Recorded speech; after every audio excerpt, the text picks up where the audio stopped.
Yeah, welcome back. So guys, ఈ రోజు సెషన్లో మనము ఒక చెక్ బాక్స్ని ఎట్లా హ్యాండిల్ చేయాలి అన్నది చూద్దాం. ఐడియల్గా ప్లే రైటర్ల డాక్యుమెంటేషన్ ఏం చెప్తున్నారంటే, ఏదైనా ఒక ఎలిమెంట్ కనుక టైప్ చెక్ బాక్స్ కానీ, రేడియో బటన్ కానీ, రోల్ చెక్ బాక్స్ కానీ ఉంటే, నువ్వు చెక్ అన్న కమాండ్ యూస్ చేస్తే అది చెక్ అవుతుంది, అన్చెక్ అన్న కమాండ్ యూస్ చేస్తే అన్చెక్ అవుతుంది. సో నీకు చెక్ బాక్స్కైనా రేడియో బటన్కైనా ఒకటే command, which is either a check or uncheck basically. Okay, check అంటే ఏంటి అంటే, ఫర్ సపోజ్ నేను ఈ బింగ్.com ఓపెన్ చేశా, ఇది ఇలా సెలెక్ట్ అయ్యి ఉంది కదా, దీన్ని ఇలా అన్చెక్, ఇదైతే అన్చెక్ కమాండ్. ఇప్పుడు ఇలా చెక్ చేయాలనుకోండి, చెక్ అన్న కమాండ్ అని వాడాలన్నమాట. Check and as well as a uncheck. That's fine. And ఇప్పుడు చెక్ బాక్స్ స్టేటస్ ఏముంది అన్నది చెక్ చేయాలి అంటే, టు బీ చెక్డ్, అది చెక్ అయి ఉండాలి అని మనం ఇక్కడ చెప్పేది టు బీ చెక్డ్ అని ఒక అసర్షన్. ఓకే, బాగానే ఉన్నది. ఇప్పుడు దీనికోసం మనం ఏంది అంటే, ఈ బింగ్.com సెట్టింగ్స్ పేజ్లో ఇక్కడ మనకి మల్టిపుల్ చెక్ బాక్సెస్ ఉన్నాయి. ఈ మల్టిపుల్ చెక్ బాక్సెస్లో first check box search suggestion check బాక్స్ని ఎట్లా హ్యాండిల్ చేయాలి అన్నది చూద్దాం. ఈ సర్చ్ సజెషన్ని కూడా using its locator, get by role, get by label, ఈ మూడిట్లతోనూ మనం దీన్ని ఐడెంటిఫై చేద్దాం. దీనికోసం నేను ఒక సింపుల్ స్పెక్ ఫైల్ అయితే క్రియేట్ చేసి పెట్టుకున్నాను. ఈ స్పెక్ ఫైల్లో test handle check box, handle check box async, okay, async, okay, async page fixer page, okay, and here open the braces.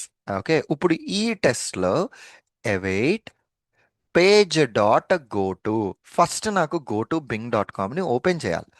Open చేసిన తర్వాత దాని యొక్క లొకేటర్ ఏంటి, ఈ సర్చ్ సజెషన్ మీద రైట్ క్లిక్ కొట్టి ఇన్స్పెక్ట్ చేస్తే దానికి ఒక ఐడి ఉంది. So copy this ID, come back here, await page dot locator. ID ఉంటే మనం హ్యాష్ వాడాలి, డాట్ చెక్. బాగున్నాయి. బట్ మీరు అప్లికేషన్ ఓపెన్ చేసినప్పుడు ఇది చూస్తేనండి, చెక్ బాక్స్ ఆల్రెడీ చెక్ అయ్యి ఉన్నది. చెక్ అయ్యి ఉన్న చెక్ బాక్స్ నువ్వు చెక్ యూస్ చేసే ఉపయోగం ఏముంది? ఇక్కడ నేను అప్పుడు అన్చెక్ అన్న కమాండ్ వాడాలి. రైట్, అన్చెక్ అన్న కమాండ్ వాడితే ఆ చెక్ బాక్స్ని అన్చెక్ చేస్తుంది. So await page dot close, అంతే కదా, page dot close followed by ఇక్కడ నేను అవైట్ పేజ్ డాట్ పాజ్ కూడా ఇచ్చాను. సో దట్ నా ఎగ్జిక్యూషన్ ఏమవుతుందో చూడడం కోసం. Right, that's fine.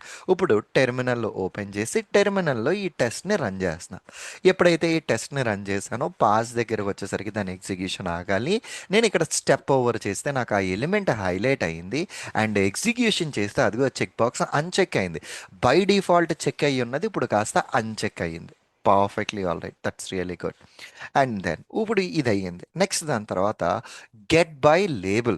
C here, ఈ పర్టికులర్ ఎలిమెంట్కి లేబుల్ ఇది, ఈ పక్కనే రాశారు కదా, అదే కదా రాసింది label. So right click, inspect, label ఏంటి, ఇది లేబుల్.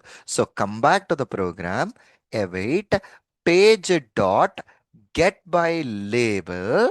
ఓకే, లేబుల్ ఏంటి, ఇది డాట్ చెక్ అంటున్నా. ఓకే, పర్ఫెక్ట్లీ ఆల్రెడీ దీన్ని చెక్ అని ఇచ్చాను.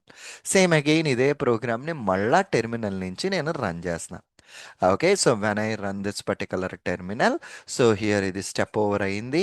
ఆ ఎలిమెంట్ని ఐడెంటిఫై చేసి, బేసికల్లీ ఇది ఆల్రెడీ చెక్ అయ్యి ఉంది, చెక్ అక్కడ దాని మీద ఏం పని చేయలేదు. రైట్, చెక్ అయ్యి ఉన్నది కాబట్టి మనకు ఆ డిఫరెన్స్ కనిపించలేదు. దీనికోసం ఇప్పుడు నేనేం చేస్తున్నానంటే, ఫస్ట్ ఆల్రెడీ అన్చెక్ ఇంతకు ముందర ఉన్న ప్రోగ్రామ్ ఉంది కదా కమాండ్, దాన్ని కూడా యాడ్ చేశాను. దాన్ని కూడా యాడ్ చేసి when I run this particular program right నా, ఫస్ట్ అది అన్చెక్ చేయాలి. సో ఇదిగో ఫస్ట్ అన్చెక్ చేసేసింది. ఇదిగో అన్చెక్ అయిపోయింది. అన్చెక్ అయిన తర్వాత ఈ ఎలిమెంట్ చూడండి, ఇదిగో అన్చెక్ అయ్యింది, మనకి చాలా క్లియర్గా కనిపిస్తుంది అన్చెక్ అయ్యిందని. ఇప్పుడు ఈ కమాండ్ రన్ అవడం వల్ల అదిగో అది అక్కడ చెక్ అయింది. That's it. So check and un uncheck బాగానే అయింది. అండ్ దెన్ నెక్స్ట్ వచ్చేసరికి get by role, wait page dot get by role. దీని యొక్క రోల్ ఏంటండి, చెక్ బాక్స్. ఈ చెక్ బాక్స్ కంటూ ఒక నేమ్ అయితే ఉండాలి కదా, నేమ్, దట్ పర్టికులర్ లేబులే నేమ్ కింద ఇచ్చి డాట్ అన్చెక్. సో నేను ఇక్కడ అన్చెక్ అన్న కమాండ్ అని వాడాను నేను. సో దీని మీద అన్చెక్ అన్న కమాండ్ వాడాను. So perfectly all right, let me try to run the program and then check it out how this is gone work out. So program అయితే రన్ అవుతుంది. సో హియర్ ఫస్ట్ అన్చెక్ అయింది, next check అయింది, థర్డ్ది uncheck అయింది. So ఇదిగో చూడండి, ఫైనల్గా uncheck అయింది.